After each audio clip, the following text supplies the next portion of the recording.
Have you ever come across an idea that you really wanted to implement?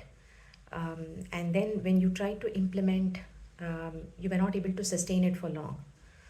Either you struggled to implement or you couldn't sustain after a few days. What is missing?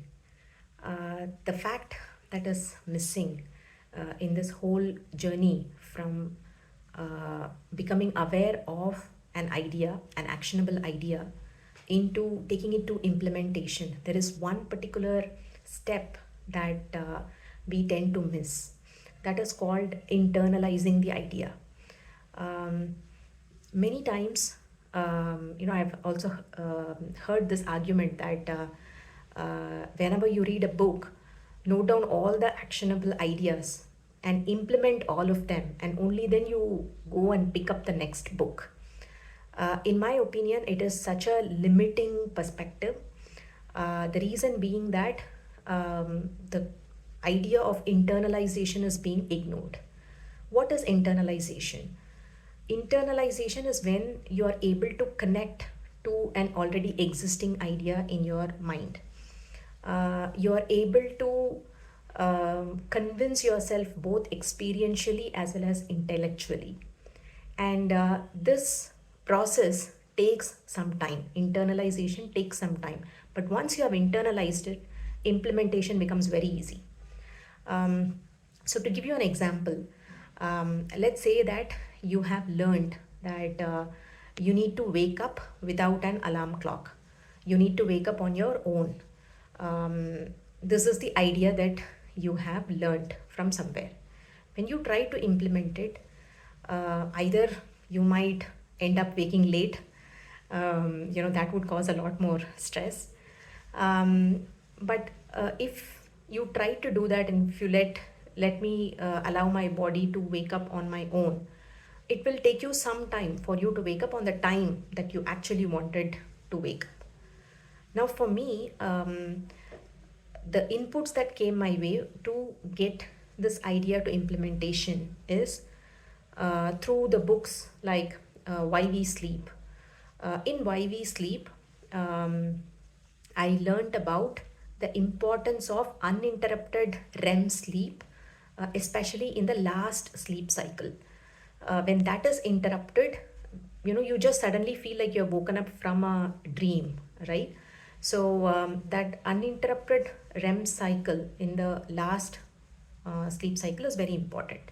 The second thing I learned about this in, I think it is in Stolen Focus, is that when we are waking up, slowly our stress hormones will gradually increase. But when we wake up all of a sudden, you feel that a sudden jolt, right? You're being awakened, and suddenly the hormones experience a spike.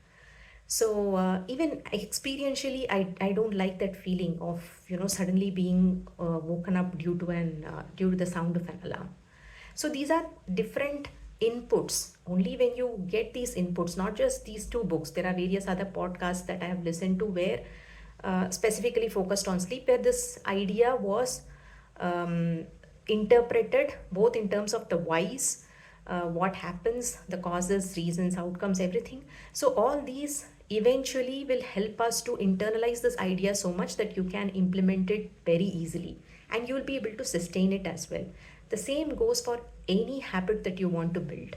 Internalizing is very important, and internalizing can only happen when we allow ourselves to explore various perspectives, be it books, podcasts, videos, or from expert opinions. But only when you allow yourself to get these different inputs coming your way, then your mind will slowly start to connect the different threads together, and then you will be able to implement it very, very easily. Do try it out, and let me know if this is something that you have felt. And one more thing that you might have also noticed, that the same idea, your family members might be telling you to do, but somewhere you might have read, or you might have heard about the same idea in a different perspective, and immediately you start implementing, and then your family members start to say, hey, didn't I tell you this when I was telling you? You didn't start, but now you are ready to start this. So this is how this whole process of internalizing works, and it is very important for us to get inputs to internalize an idea, and that will give us that momentum for us to implement it further. Thank you.